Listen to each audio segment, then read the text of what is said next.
அவ்வளவுதான். அது என்ன அவசியம் சொல்றேன் கேளுங்க. ஒரு கடைக்கு போனாலும் கூட வெறும் கையெல்லாம் வீசிட்டு போறீங்க. அது மளிகை கடை, டீ கடை, கறி கடை, துணி கடை, இப்படி எங்க போனாலும் கையை வீசிட்டா போறீங்க. இது யாரோ தப்பு? தப்பு தானே. அப்ப என்ன செய்யலாம்? நம்ம அரசாங்கம் சொன்ன மாதிரி துணிப்பைகளை பயன்படுத்தலாம். நம்ம தெருவுல மக்கும் குப்பை, மக்காத குப்பைன்னு 2 குப்பை தொட்டிகள் இருக்கு. குப்பையில அந்த குப்பை தொட்டில தனித்தனியா பிரிச்சு போடுங்க. நம்ம வீட்டுல 2 குப்பை தொட்டிகள் வைங்க.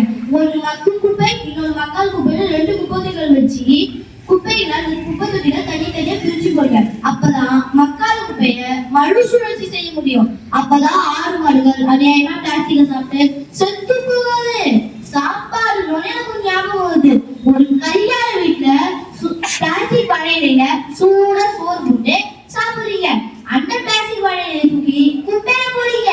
அது உண்மையான வாழையில நினைச்சு ஆறு மாடுகள் அநியாயமா சாப்பிட்டு செத்து போகுது. நீங்க சாப்பிடுறதுக்கு அதுங்க சாகுமா? ராக்கெட் மேல ராக்கெட் விட்டு இந்த விண்வெளியே குப்பை ஆகிட்டீங்க. பிளாஸ்டிக் மேல பிளாஸ்டிக் போட்டு இந்த பூமியே குப்பை ஆகிட்டீங்க. சரி, கடல் யாரும் விட்டு வைப்பீங்க பார்த்தா உலகத்திலேயே ஆழமான கடல் பகுதி மரியாதை தெரிஞ்சு 11,000 மீட்டர் ஆழம். அந்த ஆழத்துல பிளாஸ்டிக் குப்பை கண்டுபிடிச்சிருக்காங்க. எங்க தாய்ப்பால்ல கூட மைக்ரோ பிளாஸ்டிக் கண்டுபிடிச்சிருக்காங்க. அது கூட இல்லைங்க, நம்ம மூளையில, நம்ம கிட்னில, இப்படி எல்லாத்தையும் மைக்ரோ பிளாஸ்டிக் விஞ்ஞானிகள் கண்டுபிடிச்சிருக்காங்க. இது என்னன்னு இப்ப பாத்தீங்களா?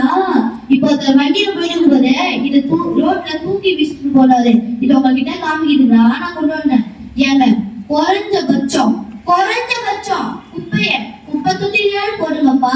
கடைசியாக வந்து சொல்லிக் கொள்கிறேன், எங்க தாத்தா சுதந்திரத்துக்காக போராடினாரு. எங்க அப்பா சாப்பாட்டுக்காக போராடினாரு. நான் படிச்சு முடிச்சு வேலைக்காக போராட போறேன். ஆனா நாளைக்கு என் பையன் உசுரோடு இருக்கவே போராட போறான்னு நினைக்கிறேன். தயவு செய்து யாரும் பிளாஸ்டிக்கை பயன்படுத்தாதீர்கள். துணி பைகளை